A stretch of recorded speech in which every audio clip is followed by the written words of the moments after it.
صبح بدا من طلعته. یزید کی لشکر جو امام حسین کے مقابلے میں آیا، امام حسین کے لشکر کی تعداد 72 تھی، تو یزید نے 22,000. مجھے بتائیے 72 کا 22,000 سے کو مقابلہ ہوتا ہے؟ عمر بن سعد نے پھر عبید اللہ ابن زیاد کو لکھا کہ 22,000 بندے تھوڑے ہیں، کچھ بندے زیادہ بھیج. تو عمر بن سعد کو عبید اللہ ابن زیاد کہنے لگے کہ تو پاگل تو نہیں ہو گیا، 72 کے لشکر کا 22,000 بھیجا، اور کتنا بھیجو؟ تو اس نے کہا تمہیں یہ نہیں پتا یہ لوگ کون ہیں؟ یہ مولا علی شیر کی اولاد ہے، ان میں ایک ایک شخص ایسا ہے جو 1,000 کے مقابلے میں لڑنا جانتا ہے. سنیں بات اصل میں کیا تھی، بڑے ٹھنڈے دماغ سے میری بات کو سمجھیے گا. حضرت مولا علی شیر خدا کے بعد مسلمانوں کے متفقہ امیر بنے تھے حضرت امیر معاویہ. انہیں امیر کس نے بنایا تھا؟ امام حسن نے، حضرت علی کے بڑے صاحبزادے. حضرت امام حسن نے ان سے صلح کی، انہیں خلافت دی، اور صحیح بخاری میں نبی پاک نے فرمایا تھا میرا بیٹا حسن سردار ہے، جب مسلمانوں کی جماعتوں میں لہو بہ جائے گا تو حسن ان کی صلح کرا دے گا. وہ صلح امام حسن نے کرائی، جناب امیر معاویہ امیر بن گئے. حضرت امیر معاویہ رضی اللہ تعالیٰ عنہ بڑا پیار کرتے تھے نبی پاک سے، بڑا احترام کرتے تھے حضور کے خاندان کا. ان کی جو اجتہادی خطائیں ہیں وہ اپنی جگہ پہ موجود ہیں. چونکہ امام حسن نے ان سے صلح کر لی، لہذا ہم بھی ان کے بارے میں کوئی جملہ کہنے کے مجاز، ہماری مجبوری امام حسن ہے، اس لیے کہ جسے امام حسن صحیح کہے پھر امام حسن کے ماننے والے کو اسے غلط نہیں کہنا چاہیے. حضرت امیر معاویہ رضی اللہ تعالیٰ عنہ کا جب وصال ہوا تو حضرت امام حسن پہلے ہی ان سے وصال کر گئے، آپ کو زہر دے دیا گیا، آپ شہید ہو گئے. امام حسین موجود تھے تو یزید کے بارے میں لوگوں نے کہا جناب امیر معاویہ سے کہ یہ ٹھیک ہے، مناسب ہے، اور بہادر ہے، دلیر ہے، وہ جو ہوتے ہیں نا خوش آمدی ٹولہ. تو حضرت امیر معاویہ کے گرد بھی کچھ ایسے لوگ تھے، انہوں نے آپ سے کہا کہ یزید کو نامزد کر دیں. تو آپ نے یزید کو بلایا، حوالہ مجھ سے دیکھ لیجئے گا، بلا کے فرمایا کہ 3 بندوں کے سامنے اپنی خلافت پیش کرنا، اگر وہ تجھے مان جائیں تو امیر بن جانا، نہ مانے تو چپ کر کے گھر بیٹھ جانا. وہ 3 بندے کون ہیں؟ جناب عبداللہ ابن عباس، حضرت عبداللہ بن زبیر، اور امام حسین رضی اللہ تعالیٰ عنہ. یہ وصیت فرمائی جناب امیر معاویہ. ایک دن حضور گزر رہے تھے، اصل اس طرح تھا کہ یہ نبی پاک کا حجرہ تھا. جن لوگوں کو اللہ نے مدینے کی زیارت کرائی ہے وہ جان سکتے ہیں، نبی پاک کا حجرہ تھا. تو حضور کے حجرے کی اس جانب، یعنی مسجد کی جو بالکل سیدھ ہے اس کی بیک میں سیدہ فاطمہ رہتی. تو حضور اکثر نہ نماز کے لیے جب نکلتے تو حضرت فاطمہ کے حجرے کے پاس سے ہو کر دوبارہ محراب میں جاتے. محبوب حجرے کے پاس سے گزرے تو امام حسین رو رہے تھے، تو حضرت فاطمہ نے کسی بات میں جھڑک دیا تو امام حسین رونے لگے. تو نبی پاک نماز کے لیے گئے تو واپس لوٹ آئے، اور واپس تشریف لا کے کہا فاطمہ حسین کو کیا ہوا؟ عرض کی یا رسول اللہ تنگ کر رہے تھے، میں نے ڈانٹ دیا ہے. کیا خوبصورت جملے ہیں حدیث پاک میں. سرکار نے فرمایا فاطمہ اس کو حسین کو نہ رونے نہ دیا کر، یہ جب روتا ہے نا تو میرے دل کو تکلیف ہوتی ہے. تو بی بی صاحبہ کہتی ہیں یہ حکم آیا نبی پاک کا میرے نام، پھر میں نے ڈانٹنا چھوڑ دیا. یہ ان کے فضائل تھے کم، ان کی تربیت خود نبی پاک نے فرمائی. ہوا یہ کہ یزید جب امیر بنا نا، 2-3 چیزیں ہوتی ہیں جب کسی بندے کو قابو کرنا ہوتا ہے، 2-3-4-5 چیزیں ایسی ہوتی ہیں جس سے بندہ قابو آتا ہے. تو اس نے بھی فوری طور پہ یزید نے دیکھا میرے لیے مسئلہ کیا بن سکتا ہے. ولید بن عتبہ اس وقت مدینے کا گورنر تھا. یزید نے اس کو خط لکھا کہ امیر عرب کا رواج آج بھی ہے کہ جب تک نئے خلیفہ کی بیعت نہیں ہو جاتی پرانے کے انتقال کی خبر ہی نہیں دیتے، اس کو رکھے رکھتے ہیں. یہ ان کا طریقہ ہے. وہ کہتے ہیں کہ ولی عہد اچھی طرح قبضہ کر لے پھر بتائیں. حضرت امیر معاویہ کا وصال ہو گیا، بتایا نہیں. یزید نے اب کیا کیا، کیونکہ بڑا چلاک آدمی تھا، بڑا شاطر تھا، بڑا تیز تھا، اس نے ولید کو خط لکھا.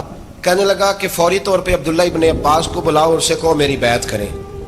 یہ جو بیعت ہوتی تھی نا، یہ بھی سن لے کیا ہوتی تھی. یہ بیعت حلف ہوتا تھا کہ میں اللہ رسول کے نام پہ حلف دیتا ہوں کہ میں یزید کی اطاعت کروں گا، میں اس کے خلاف کوئی بغاوت نہیں کروں گا. کوئی یہ بیعت لوگ سمجھتے ہیں کہ بس ہاتھ پکڑنے کا نام بیعت تھا. اس بیعت کا متبادل جمہوری ملکوں کے اندر ووٹ آیا ہے. تو کہا بیعت کریں، حضرت عبداللہ ابن عباس کو بھی بلاؤ، عبداللہ بن زبیر کو بھی بلاؤ، امام حسین کو بھی بلاؤ. امام حسین آدھی رات کے وقت بیٹھے تھے مسجد نبوی میں، چونکہ 5 نمازوں کی آپ امامت کرتے. امام حسین نماز پڑھا کے عشاء کی بیٹھے تھے. جناب عبداللہ بن زبیر، عبداللہ بن زبیر کون تھے؟ یہ نبی پاک صلی اللہ علیہ وسلم کی پھوپھی پوتے تھے اور جناب صدیق اکبر کے نواسے تھے. حضرت عبداللہ بن زبیر اور جناب زبیر بن عوام عشرہ مبشرہ سے ابھی ہیں، ان کے بیٹے تھے، بہت زیرک آدمی تھے، یہ بھی امام حسین کے پاس بیٹھے تھے۔ عبداللہ ابن عباس بھی تھے جو حضور کے چچا کے بیٹے ہیں، اس امت کے پہلے مفسر ہیں قرآن پاک، یہ لوگ بیٹھے تھے۔ تو ولید نے ایک بندہ بھیجا، اس نے آ کے کہا جناب آپ کو گورنر صاحب نے بلایا ہے۔ تو عبداللہ بن زبیر کہنے لگے حسین اس وقت بلانے کی بات سمجھ میں نہیں آئی۔ تو امام حسین بڑے بصیرت والے تھے، اللہ نے بصیرت دی تھی، کہنے لگے عبداللہ آپ کو سمجھ نہیں آئی، مجھے سمجھ آ گئی ہے، امیر معاویہ وصال کر گئے، اور یہ ہمیں جو بلایا گیا ہے نا، یہ یزید کی بیعت کے لیے بلایا گیا ہے۔ تو کہا پھر آپ آدھی رات کو نہ جائیں، آپ کے لیے خطرہ ہوگا۔ تو امام حسین فرمانے لگے خطرہ حسین کو نہیں ہوتا، نہیں کہا پھر بھی آپ مہربانی کریں ذرا احتیاط سے جائیں۔ تو جناب عبداللہ ابن زبیر نے، عبداللہ ابن عباس نے 14 بندے نیزے دے کے، تلواریں دے کے امام حسین کے ساتھ بھیجے، اور کہا کہ امام حسین اگر اس نے کوئی غلط ملت بات کی نا، زبردستی بیعت کرنے کا کہا، تو آپ بس کوئی ایک بات اونچی آواز میں کر دینا، یہ سپاہی پیچھے آ جائیں گے۔ امام حسین ان 14 بندوں کو لے کے گورنر ہاؤس پہنچ گئے۔ جب آپ وہاں پہنچے، اس نے بتایا، اس نے کہا جی حضرت امیر معاویہ انتقال کر گئے اور آپ نے یزید کی بیعت کرنی ہے۔ تو امام حسین فرمانے لگے میں چھپ کے بیعت نہیں کروں گا، مجمع لگاؤ، جمعے والے دن اعلان کرو، جو طریقہ ہے حضرت ابوبکر صدیق کا، جو طریقہ ہے حضرت عمر فاروق کا، جو انداز حضرت عثمان غنی کا ہے، جو مولا علی کا ہے، سرے عام اعلان کرو، اگر ساری دنیا یزید کی بیعت کرے گی تو میں بھی تیار ہوں۔ تم مجھ سے بیعت لے کے پھر لوگوں کو بتانا چاہتے ہو کہ حسین بیعت ہو کر رہے ہیں، تو تم کیوں نہیں کر رہے؟ میں عام آدمی نہیں ہوں، لہذا چھپ کے بیعت نہیں کرتا۔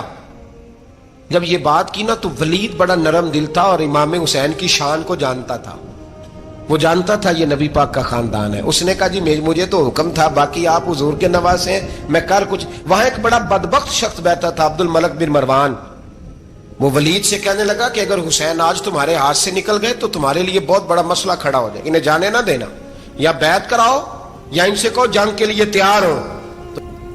حسین رضی اللہ تعالیٰ عنہ کے کانوں میں آواز گئی تو فرمانے لگے ابن مرجانہ، اگر تیرے اندر جرت ہے تو آ سامنے حسین کے، اس کے کانوں میں باتیں نہ کر، کانا پھوسی نہ کر، باہر آ میدان میں، شرارت نہ کر، باہر آ، میں تمہیں ابھی بتاتا ہوں کہ حسین سے مقابلہ کرنے کا انجام کیا ہے۔ یہ کہہ کہ امام حسین باہر نکلے، اپنے بھائی محمد بن انفیہ کو بلایا، عبداللہ بن زبیر، عبداللہ ابن عباس، ڈھیر سارے لوگ اکٹھے ہو گئے۔ فرمایا یہ معاملہ ہے، اب کیا کرنا ہے؟ تو وہ کہنے لگے حضور وقت ابھی مناسب نہیں ہے، آپ اس طرح کریں یہاں رکیں، ہم مکے سے، عراق سے، کوفے سے لوگوں کو بلاتے ہیں، یہاں ایک بڑی مجلس مشاورت قائم کرتے ہیں۔ امام حسین فرمانے لگے اگر تم مشاورت قائم کرو گے تو ولید اور عبد الملک بن مروان وہ تو جنگ کرنے کو تیار ہے، اور نبی پاک نے فرمایا ایک مینڈا ہوگا جس کی وجہ سے مدینے کی گلیوں میں لہو بہے گا۔ فرمانے لگے میں وہ بکرا، وہ مینڈا نہیں بننا چاہتا۔ کہا پھر آپ کیا کریں گے؟ تو امام حسین رو پڑے، فرمانے لگے میں مدینہ چھوڑ جاؤں گا لیکن مدینے کی حرمت پامال نہیں ہونے دوں گا۔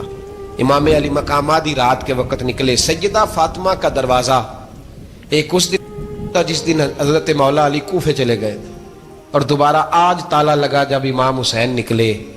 آپ جنت البقیع کے پیچھے کھڑے ہو کے حضور کا روضہ دیکھنے لگے، اس وقت گنبد تو نہیں ہوتا تھا، روضہ دیکھنے لگے۔ نانا تیرے کرم کے خزینے کی خیر ہو، میں جا رہا ہوں تیرے مدینے کی خیر ہو۔ سارا خاندان لے گئے، مکے تشریف لے گئے، حج کے ایام قریب آنے والے تھے۔ امام حسین نے وہاں لوگوں سے باتیں کی۔ جب امام حسین وہاں پہنچے تو کوفے سے خط آنے لگے۔ کوفہ حضرت علی کا دارالخلافہ تھا، وہاں آپ کے محبین، پیار کرنے والے ڈھیروں تھے، انہیں خط لکھے کہ حضور آپ چپ کر کے بیٹھے ہوئے ہیں اور ہمارے اوپر یزید مسلط ہو گیا ہے، آپ اگر میدان میں نہیں نکلیں گے، آپ نہیں آئیں گے تو ہم اللہ کی بارگاہ میں شکوہ کریں گے کہ کوئی ہماری کمان کرنے کو تیار ہی نہیں ہوا۔ اور وہ خط 1 2 3 نہیں آئے، وہ خط اتنے تھے کہ 3 بوریوں میں بھرے تھے امام حسین، 3 بوریوں میں۔ اب مجبوری ہو جاتی ہے، حق کے لیے کئی دفعہ بات کرنا مجبوری ہوتی ہے، اگر نہیں کرے گا تو پھر اس کو بھی قبر میں جواب دینا پڑے گا۔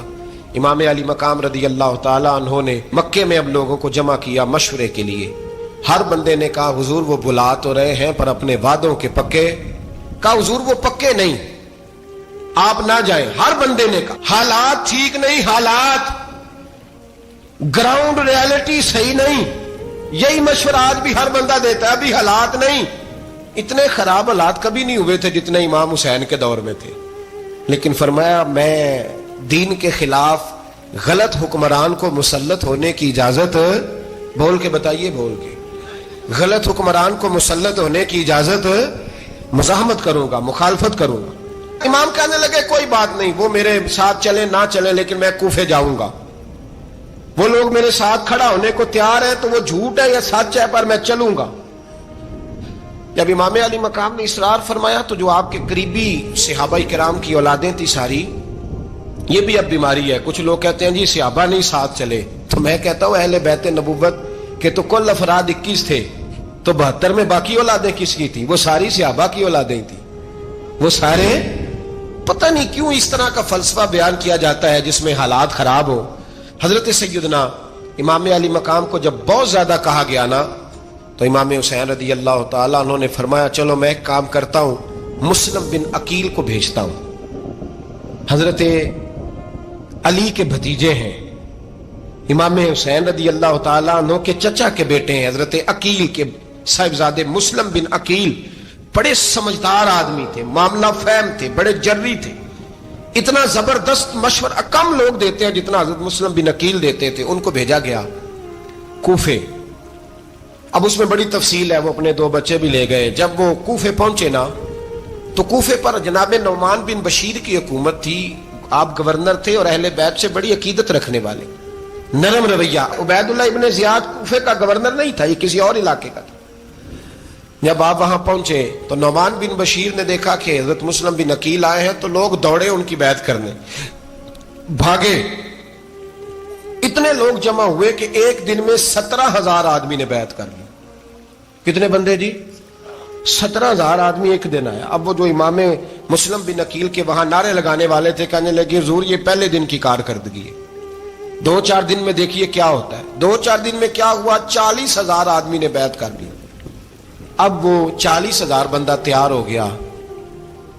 ادھر سے جو یزید کے وفادار تھے انہوں نے خط لکھا یزید کو کہ تو نے بڑا نرم آدمی گورنر بنایا ہے اور 40,000 بندہ چلا گیا حسین کی طرف، اگر ایک دن مسلم بن عقیل اور رہے تو جو تمہارا گورنر بیٹھے ہیں نا جناب نعمان بن بشیر، ان کو گورنر ہاؤس سے نکال کے مسلم بن عقیل قبضہ کر لیں گے، تو چپ کر کے بیٹھا ہے۔ یزید بڑا تیز تھا، اس نے ایک آدمی گھوڑے پہ دوڑایا۔ عبید اللہ ابن زیاد ایک اور علاقے کا گورنر تھا پر بڑا ظالم سا بدماش تھا، بڑا سخت گیر آدمی تھا۔ اس کو کہا کہ تو پہلے ایک صوبے کا گورنر ہے، جا تجھے دوسرا صوبہ بھی دیا، اس طرح کار فوری طور پہ کوفے پہنچ اور جا کے مسلم بن عقیل کو گرفتار کر، جو آدمی ان کا ساتھ پھر بھی دے اسے قتل کر دے۔ اس نے کیا کیا؟ وہ آدھی رات کو آیا، منہ چھپایا، جبہ پہنا، لوگ سمجھے امام حسین آ گئے۔ بہت سارے لوگوں نے اس کے نعرے بھی لگائے۔ وہ چپکے سے داخل ہوا اندر، اور چپکے سے داخل ہو کے اس نے سب سے پہلا کام یہ کیا کہ نعمان بن بشیر رضی اللہ عنہ کو معزول کیا، کوفے کے گورنر اس پہ قبضہ کیا۔ پھر اس نے اسی وقت سوئے ہوئے سرکردہ لوگ، جس طرح ایک گاؤں کا چودھری دوسرے کا محلے میں قبیلوں کے جو لوگ تھے چودھریوں کو بلایا، کچھ کو سزائیں دی، کچھ کو سخت کہا، کچھ کو ان کے عیب گنوائے کہ وہ تمہارا فلانا مسئلہ پھر خراب کر دوں گا، بلیک میل کیا۔ صبح ہونے تک حالات اگر تم نے میرے قابو میں نہ کیے تو یاد رکھنا بڑا مشکل ہوتا ہے حق پہ کھڑا ہونا، بڑی چیزیں لوگوں کو یاد آتی ہیں، اللہ جانتا ہے۔ پہلے کچھ ہوتا ہے، بعد میں معاملہ کچھ ہوتا ہے۔ حضرت مسلم بن عقیل کے ساتھ جس دن عبید اللہ ابن زیاد آیا 40,000 کا لشکر تھا۔ اگلے دن صبح ہوئی، اگلے دن تو یہ حال ہو گیا کہ آپ جب کوفے کی جامع مسجد میں زور کی نماز کے لیے گئے تو 5-7 ہزار آدمی نماز پڑھنے آیا، اور جب مغرب کا وقت آیا تو لوگوں نے چند ہزار لوگ رہ گئے، نماز کی نیت باندھی۔ توجہ کرنا میری بات پہ، ایک مسئلہ بھی سمجھ میں آئے گا۔ لوگوں نے نماز کی نیت باندھی تو حضرت مسلم بن عقیل امامت کر رہے ہیں، ہاتھ باندھے ہوئے ہیں، تو بہت سارے لوگوں نے پیچھے ہاتھ چھوڑ دیے۔ ایک بندے نے دوسرے سے پوچھا وہ ہاتھ کیوں نہیں باندھتے؟ کہنے لگے اگر عبید اللہ ابن زیاد کے کسی بندے نے دیکھ لیا نا تو ہم اسے کہیں گے ہم تو نماز پڑھ ہی نہیں رہے تھے، ویسے ہی کھڑے تھے، ہاتھ ہی نہیں باندھے سرے سے۔ جب نماز کی امامت باندھی تو 10-11 صفیں تھیں۔ جب مسلم بن عقیل رضی اللہ تعالیٰ عنہ نے سلام پھیرا تو پیچھے بندہ ہی کوئی نہیں تھا۔ حضرت مسلم بن عقیل کو گرفتار کیا گیا۔ عرب کا رواج تھا دشمن کو سخت سزا دیں تاکہ باعث عبرت بنے۔ بہت اونچا مینار تھا کوفے کا، گورنر ہاؤس کا، اوپر لے جا کے جناب مسلم بن عقیل کو زمین پہ گرایا گیا، اور جب وہ شہید ہو گئے تو شہید ہونے سے ایک رات پہلے وہ خط لکھ چکے تھے امام حسین کو کہ آپ آ جائیں، حالات بڑے اچھے ہیں۔ خط ملا تو امام حسین مکے سے کوفے کی جانب چل پڑے۔ امام علی مقام رضی اللہ تعالیٰ عنہ جب چل پڑے، تشریف لا رہے تھے، تو رستے میں فرزق شاعر ملا، بڑا محب اہل بیت تھا۔ رستے میں ملاقات ہوئی، اللہ اکبر، حضرت مسلم بن عقیل جب گرایا شہید ہو گئے تو پھر اس نے اس طرح کیا کہ آپ کی لاش کو لٹکا دیا چوک میں۔ لوگ دیکھتے تھے تو عورتیں بچوں کہتی تھی تو نے باہر نہیں نکلنا، ہم نے نہیں امام حسین کے ساتھ چلنا، بس بڑا خوف ہے، کوئی بندہ نہ باہر نکلے، کوئی نہیں ضرورت ہمیں، حالات بہتر ہوگی تو دیکھی جائے گی۔ آج کتنے لوگ ہیں، کتنی دیگیں پکی، کتنی نیازیں بٹی، کیا کچھ ہوا۔ آپ ناراض نہ ہونا، میں آپ میں سے ہوں، آپ مجھ سے ہیں، یہ بات آپ کی نہیں میری سب کی ہے۔ آج بھی اگر امام حسین کے نام پہ جان دینے کی باری آئے گی تو دیگیں ہی رہ جائیں گی۔ ناراض تو نہیں ہو گئے آپ لوگ؟ فٹافٹ مائیں کہیں گی باہر دی جانا، بالکل پتر سانو کی لگے، سارا دن کوئی ہمارے لیے۔ وہ پیر صاحب تو کرتے رہتے ہیں باتیں، ان کا تو کام ہے، خبردار ہم نے نہیں جانا۔ دیگیں دینے کو سارے تیار ہیں، جانے دینے کو تیار ہونا۔ ناراض ہو گئے آپ لوگ؟ چلو کوئی نہیں، ہو جاؤ، خیر صلی اللہ ہے، بات تو ٹھیک کر رہا ہوں نا۔ حضرت امام حسین رضی اللہ تعالیٰ عنہ نے فرزق شاعر رستے میں ملا تو امام حسین کو کہنے لگا کہاں جا رہے ہیں؟ فرمایا میں کوفے جا رہا ہوں۔ کہنے لگا حضور نہ جائیے گا، لوگوں کے دل آپ کے ساتھ ہیں، تلواریں آپ کے ساتھ نہیں۔ سیدنا امام حسین رضی اللہ تعالیٰ عنہ کو آ کے کہا حضور وہ سارے کوفے والے مانتے ہیں کہ بات حسین کی ٹھیک ہے، لیکن آپ کی سپورٹ نہیں کریں گے۔ اور اگلی بات فرزق نے یہ کی کہ حضور میں حضرت مسلم بن عقیل کی لاش کو لٹکی ہوئی دیکھ کے آیا ہوں کوفے کے چوک میں۔ بڑا ہی خوبصورت فکرہ ہے امام حسین کا۔ فرمانے لگے میرا بھائی لٹکا ہوا تھا، کہیں کسی کے آگے جھکا تو نہیں تھا؟ لٹکا ہی تھا نا، کہیں جھکا تو نہیں کسی کے آگے؟ کہا حضور نہیں۔ تو آپ فرمانے لگے اگر مسلم بن عقیل لٹک گیا تو حسین بھی لٹک جائے گا، لیکن جھکے گا۔ حضرت امام حسین تشریف لائے، بچوں سمیت آئے۔ حور بن یزید ایک شخص تھا، حور بن یزید ایک مختصر سا لشکر لے کے اس نے امام حسین کو ایک جگہ پہ روکا، پھر دوسری جگہ پہ روکا، بالآخر تیسری جگہ پہ روکا تو امام حسین نے فرمایا جگہ کون سی ہے؟ کہا حضور کرب و بلا۔ فرمایا بس یہی خیمے لگا دو، یہی۔ حضرت سیدہ زینب نے پوچھا امام حسین سے کہ سارے زمانے نے روکا ہے، ٹھیک ہے آپ حق پہ ہیں، یہ بھی سب نے کہا ہے آپ حق پہ ہیں، پر روکا بھی سب نے، آپ روکے کیوں نہیں؟ تو ابن کثیر اور ابن اسیر لکھتے ہیں کہ امام حسین رو پڑے، کہنے لگے بہن میں رک جاتا، پر میں نے رات کو نانا مصطفیٰ کو خواب میں دیکھا ہے۔ تو حضور نے فرمایا حسین اگر آج یہ رواج پڑ گیا نا یزید جیسے لوگوں کا تو قیامت تک پڑا رہے گا، پھر لوگ کہیں گے کوئی نکلا نہیں تھا تو ہمیں بھی نکلنا، پھر لوگ ظالموں کے سامنے گردنیں جھکانے کے عادی ہو جائیں۔ میں کہتا رہتا ہوں، کہہ رہا ہوں، کربلا کی جنگ کفر اسلام کی جنگ نہیں، کفر اسلام کی جنگ نہیں کربلا کی، کیونکہ یزید تو بڑا پکا نمازی تھا، خطبہ دیتا تھا وہ تو۔ جب امام حسین رضی اللہ تعالیٰ عنہ نے کربلا کے میدان میں جمعے کا دن تھا تو یزید کے سامنے کو بات کرنی شروع کی عمر بن سعد کے سامنے، تو عمر بن سعد کہنے لگا حسین زیادہ باتیں نہ کر، ہمارا جمعہ لیٹ ہو رہا ہے، جنگ کے لیے تیار ہو، فٹافٹ آ۔ اہل بیت نبوت کو قتل کریں گے اور قتل کے بعد پھر نماز پڑھیں گے اور پھر کہیں گے اللہم صلی علی محمد وعلی آل محمد، اسی نماز میں پھر درود بھی پڑھیں گے۔ یہ کیسا مرتبہ ہے، کیسا انداز ہے، دوستی قاتل سے بھی مقتول سے یارانہ بھی۔ امام حسین نے حر بن یزید امام حسین سے کہنے لگا مجھے حکم ہے آپ کو روکنے کا، آپ آگے نہیں جا سکتے۔ امام صاحب نے فرمایا وجہ؟ زمین اللہ کی ہے۔ اس نے کہا آپ بیعت نہیں کر رہے، یزید کی حالات آپ کے حق میں درست نہیں ہیں، آپ نہیں جائیں گے۔ امام روک گئے۔ ظہر کی نماز کا وقت ہوا تو حضرت علی اکبر امام حسین کے بڑے صاحبزادے انہوں نے اذان ظہر پڑھی تو حور بن یزید کے لشکر نے امام حسین کے پیچھے نماز ادا کی۔ کہا بھئی تم مقابلے میں آئے ہو نماز پیچھے پڑھتے ہو؟ کہا حضور مقابلہ تو تلواروں سے کر رہے ہیں، پر ہمارا دل تو مانتا ہے نا کہ مصطفیٰ کا نواسہ بڑی شان والا ہے۔ حر بن یزید نے 3 نمازیں لشکر سمیت امام حسین کے پیچھے پڑھی ہیں، 3 نمازیں، ظہر اثر اور مغرب۔ پھر امام حسین کے سامنے شرائط پیش کی کہ آپ کو یہاں گھیر لیا گیا ہے، یہاں آپ بیعت کریں گے، یہاں آپ جنگ کریں گے، دو ہی باتیں۔ امام حسین نے فرمایا نہیں بھائی، بیعت تو میں نہیں کرتا، اس کے علاوہ تم جو کہتے ہو میں کرنے کو تیار ہوں۔ اس نے خط لکھا، عبید اللہ ابن زیاد کو ایک بندہ دوڑایا پیچھے، کوفے چند میل پہ کوفہ تھا، کہا وہ نہیں مان رہے، کیا کرنا ہے؟ تو حسین ابن علی ہے، میں زیادہ دیر انہیں روک بھی نہیں سکتا۔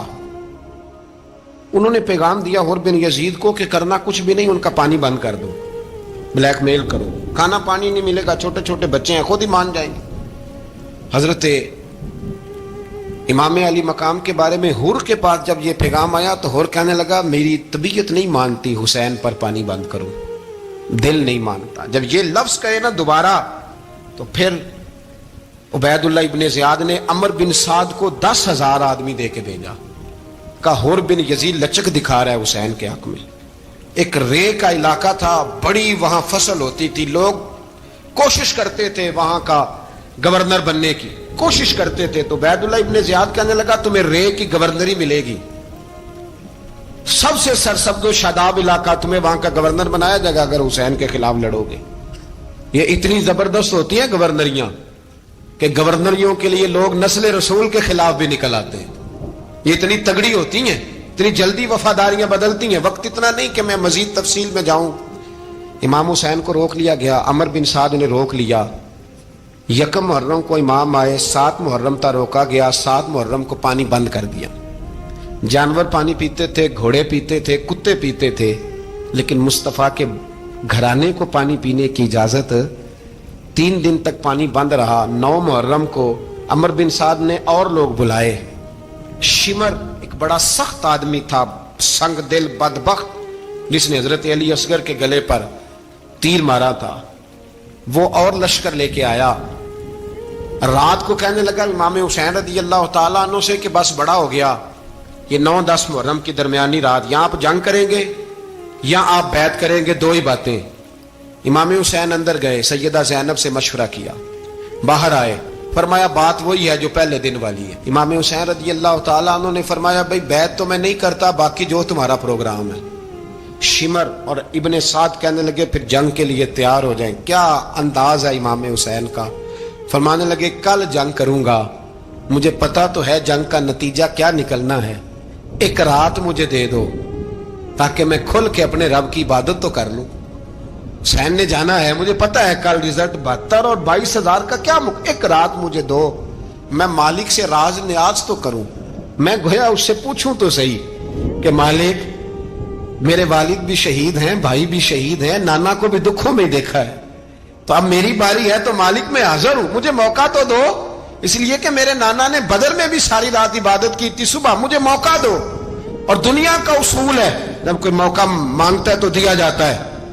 یہ دونوں کہنے لگے کوئی موقع نہیں۔ حر بن یزید پیچھے سے بولا، کہنے لگا نہیں بدتمیزی نہ کرو، حسین کو موقع دو، تمہیں دینا پڑے گا۔ موقع دیا۔ حر بن یزید نے پھر منت کی، کہا حضور آپ مہربانی کرے مان جائیں۔ فرمایا ماننے والا کھاتا کوئی نہیں، یہ بڑا مشکل کام ہے بھائی، ضمیر کا سودا اب تو عام ہو گیا، بازار لگتے ہیں، ریٹ لگتے ہیں، اپنی اپنی چاہتوں پہ لوگوں نے اپنے اپنے انداز سجائے ہوئے ہیں۔ کوئی آدمی بس اچھے طریقے سے نام لے لے تو بس ہم اس کے پیچھے چل جاتے ہیں، اب تو عام ہو گیا یہ معاملہ۔ امام حسین نے فرمایا ہو ہی نہیں سکتا، ممکن ہی نہیں ہے۔ ساری رات عبادت میں گزری، ریاضت میں گزری، تہجد کا وقت ہوا تو گھر والوں کو بلایا، فرمایا دیکھنا تمہاری سی کی آواز نہ باہر آئے، خبردار سی کی آواز نہ آئے۔ اور امام زین العابدین سے فرمایا تو بیمار ہے، تو جہاد نہیں کرے گا، لیکن خیال رکھنا پیچھے۔ اور بڑی قیمتی بات بتا رہا ہوں، ہماری بیویاں کسی کے گھر میت ہو جائے تو 4 دن بخار نہیں اترتا۔ امام علی مقام نے سیدہ زینب سے فرمایا تو بڑی ہے، میری بہن ہے، پیچھے سارے بچے ہیں، جوان ہیں، ان کے حوصلے تیری ذمہ داری ہیں۔ صبح جنگ کا طبل بجنے لگا، فجر کی نماز پڑھی، سورج چڑھا، 10 محرم کا دن، جمعے کا وقت، جناب سیدنا امام حسین رضی اللہ تعالیٰ عنہ نے ریت پر سجدے کیے، لمبے سجدے، لمبی نماز۔ سورۃ الشمس کی آیات دوسری رکعت میں پڑھی تو سارا کربلا گونجنے لگا۔ کیا انداز تکلم تھا امام علی مقام کا۔ نماز مکمل ہوئی تو حر بن یزید